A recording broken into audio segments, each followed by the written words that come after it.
Yo, what's good, everybody? And thank you for tuning in to another Tyler Perry Sisters review. This is season 5, episode 9, entitled Pursuit for Truth. If this is your first time coming to my channel, welcome. If you are a returning family member, you already know what it is and what it always will be. Be sure to like, share, subscribe, comment if you choose to. If not, sit back, relax, and we just gonna get right into this thing. Now, before I get right into this thing, I got to call somebody to approach the bench in the court of Hustle Queen Lee. Mr. Tyler Perry, please approach the bench. Now I've been trying to be positive, and I'm still gonna be positive and upbeat, but I got to address this. Now, the timeline between Fatima and SISTAS is downright ridiculous. It is absolutely horrible. And this is coming from someone who watches both shows.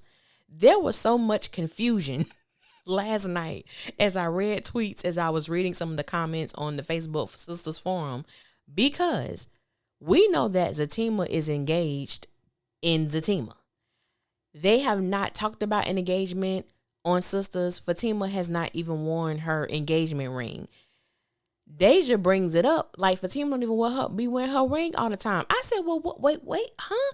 So they're engaged, and Fatima decides when and where she wears her ring. It doesn't even make sense. It just doesn't even make sense. And I really wish the continuity between both shows flowed the same, because it causes so much confusion rather than just watching the show in blissful peace. You know what I'm saying? Like it's a throw off. It's a it's aggravating, because you got to go back. Oh yeah, they did do that on the. It's too much of that. We already got to deal with that in SISTAS when Tyler forgets what he wrote. But to now have two different shows that have the same people and it's just on two different timelines, it's a team. It's team too much.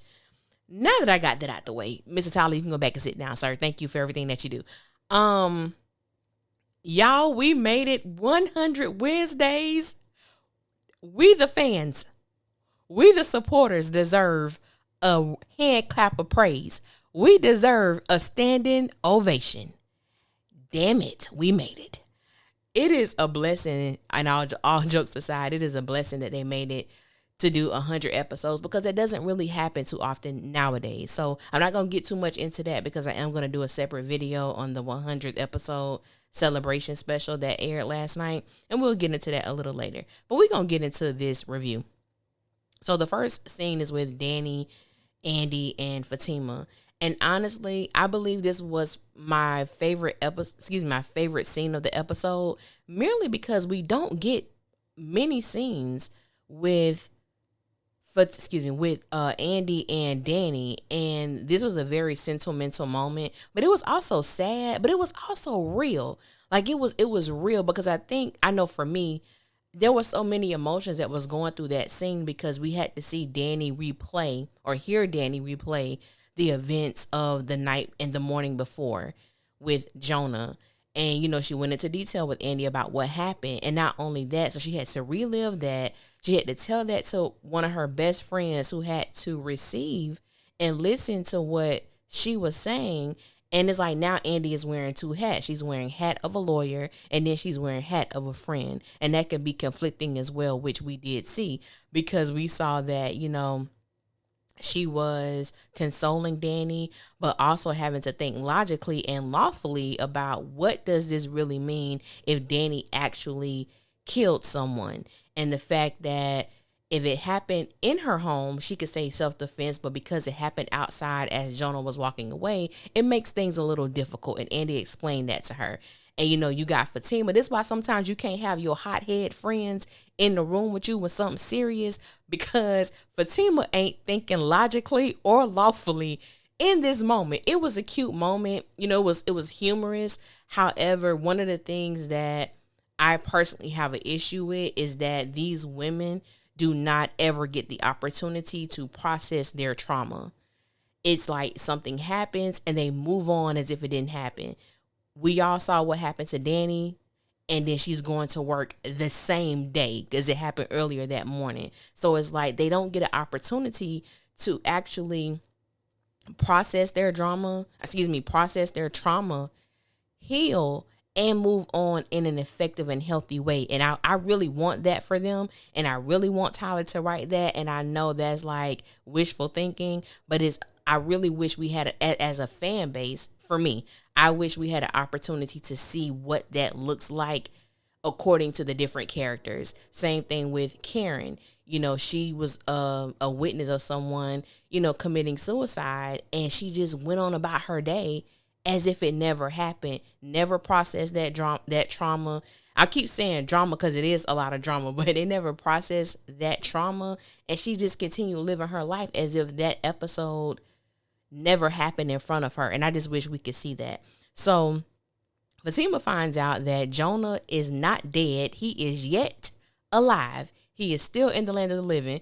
He was in the hospital, had a couple broken ribs. He said he fell off a bike.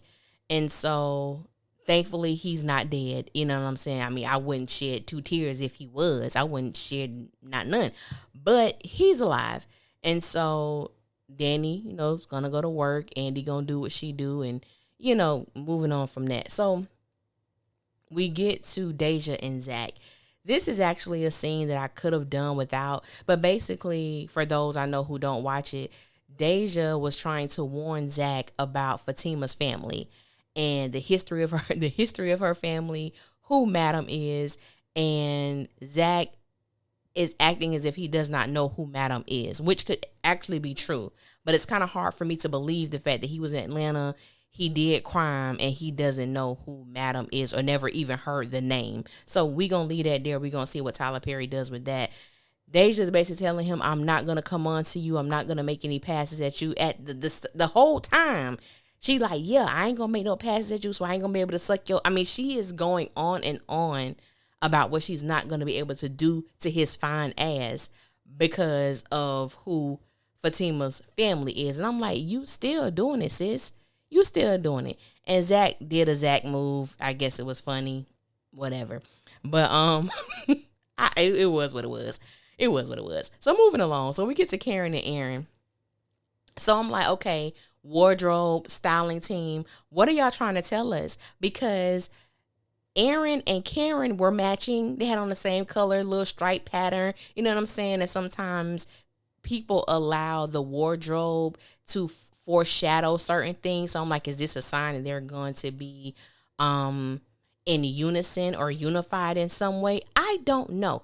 But it's just rare that they had on the same exact colors. You know what I'm saying? But anyway, off that, Tyler Perry, why you keep doing this to my friend? Why you keep doing this to my friend? I don't understand no more. You know what I'm saying? Aaron, I like Aaron. Aaron is my dog. I like him. You know what I'm saying? He my kind of dude. He was my kind of dude. Now, Karen is truly making it known that, I think you're a nice guy. You're just not what I want right now. I don't know how many more ways she can say that. Even when she asked him, like, do you want to talk about last night? And his response was, do you want to talk about last night? Basically, he's saying what transpired last night doesn't matter. I'm not going anywhere. And I think for me, I just need to know why. I just need to know why Aaron ain't going nowhere. You too fine to be pining over a woman who got a lot of stuff going on, my G. You know what I'm saying? She got a lot. Leave her alone. And that's basically what she's saying, because she was like, the girls are coming by. So this heifer said, my good sis said, I would really love it. He was like, if I can basically go, yeah. I mean, what are you there for? Take your groceries and go. It was just crazy to me, like, watching them. I used to look forward to their scenes. Like, they were like my favorite, possible couple or whatever they were going. I truly enjoyed them. Now it's just hard to watch. You know what I'm saying? Because it's like, I don't know what Tyler has planned for them, but it was just horrible watching, you know what I'm saying, his face drop, having to pick it up because it got cracked. But basically he comes over because Karen's mom called him, wants him to come over and basically take care of Karen. He was like, I'm here to serve you like a princess. Like, he's saying all the right things, but for me is that you're not getting anything in return. I don't know what type of satisfaction, and maybe And maybe he's like me in a sense. I do get great joy and great satisfaction by serving others and making others feel good. But at the same time, it got to be some reciprocity going on. You feel what I'm saying? It can't be just a one-way stream. So basically, he was like, yeah, baby, you know, it's just me and you. I said, baby. I said, Aaron, my friend. So basically, Karen says, you know, my mom sent me this article about how this was like a big jump cut. I don't know where the hell this came from, but it made the scene feel a little off to me.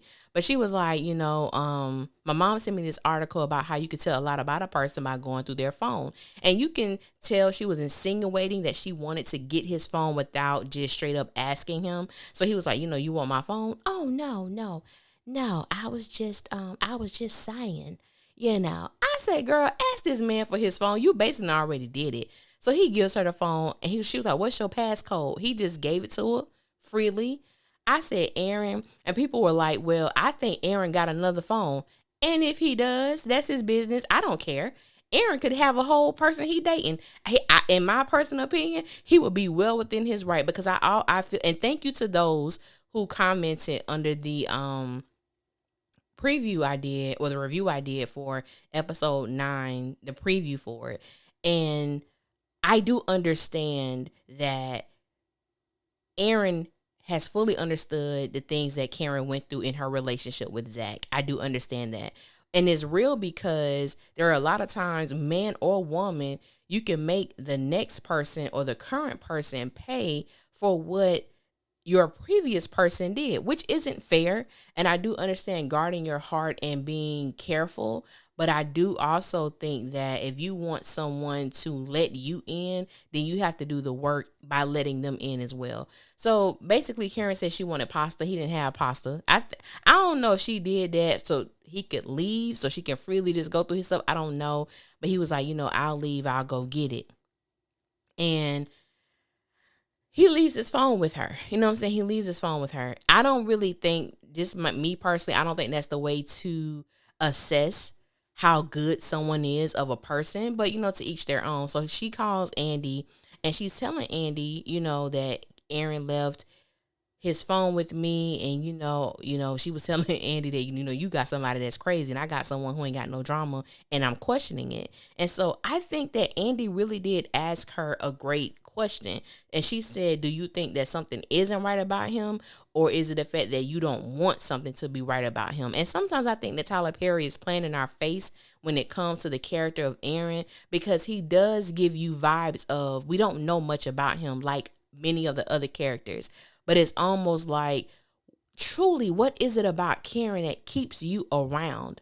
Other than the fact that I know he's a character that Tyler is writing, but for us, the viewers, what is it about Karen? Because in my personal opinion, Karen is one of my favorite characters, but what has she displayed?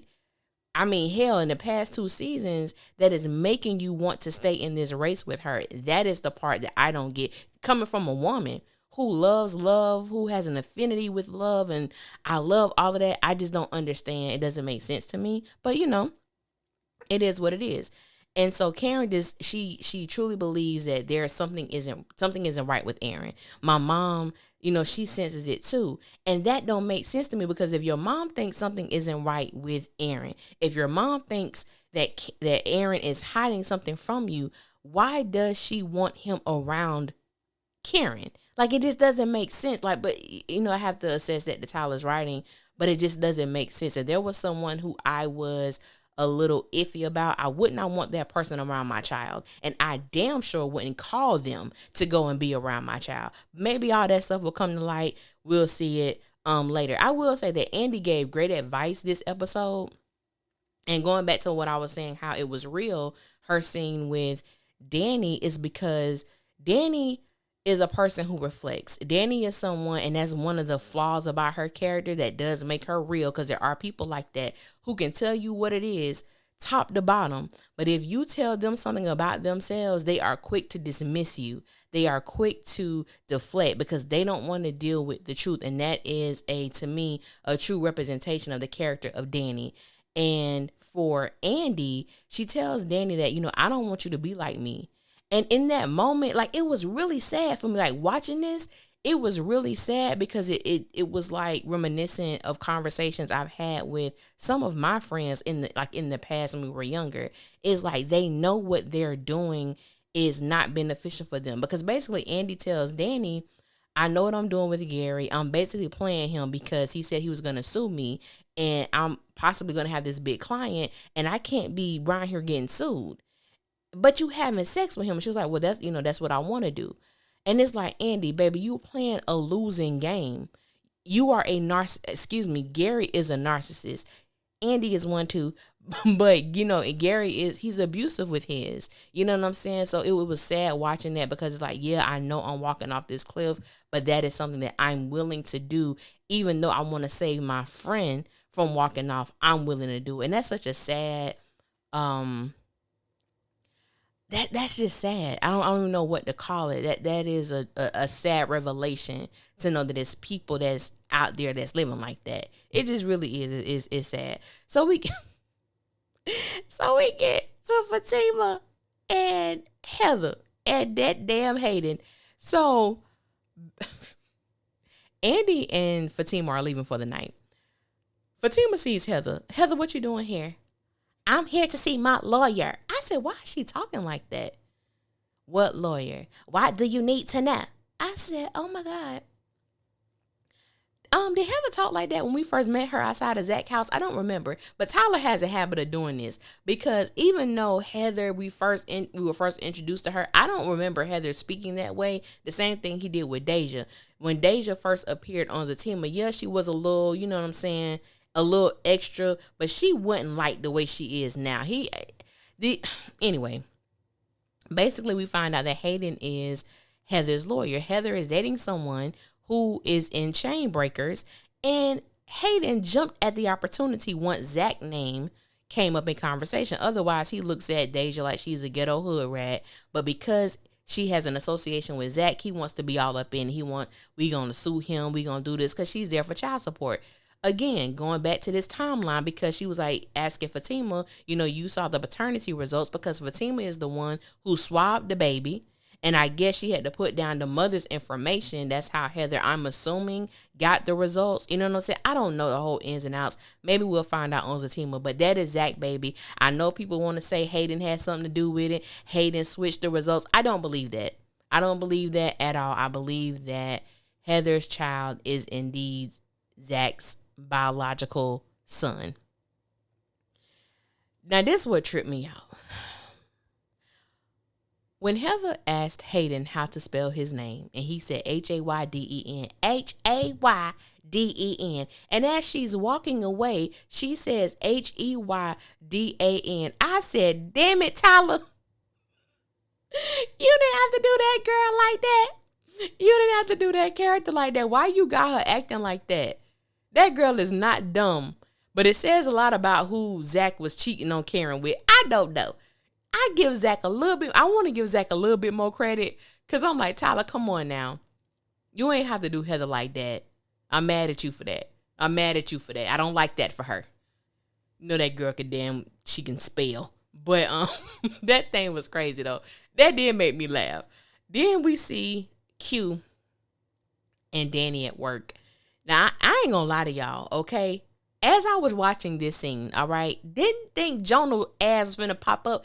He popped up like damn Candyman. I literally jumped, because I'm thinking that initially I thought Danni was hallucinating, because I knew damn well that wasn't Jonah sitting in that damn airport, but it was. I said, that's the quickest I have ever seen a character. First, I said, Tyler. I've been in a car accident, and it wasn't even a major one. But baby, my body was hurting. Okay? I said, this man is in the airport. He has one crutch. One. He got all these broken ribs. He has one crutch. I said, what is going on? I don't give Q no damn brownie points, because one thing we've learned about Q is all for himself. Everything he does is about himself, and he made it known. He wants to get fired, because if he quits, he's going to go to jail. But I guess something is different if he gets fired from a job. I don't know. But it ain't really have nothing to do with Danni. It had everything to do with him seizing an opportunity to get fired. I don't give him no brownie points.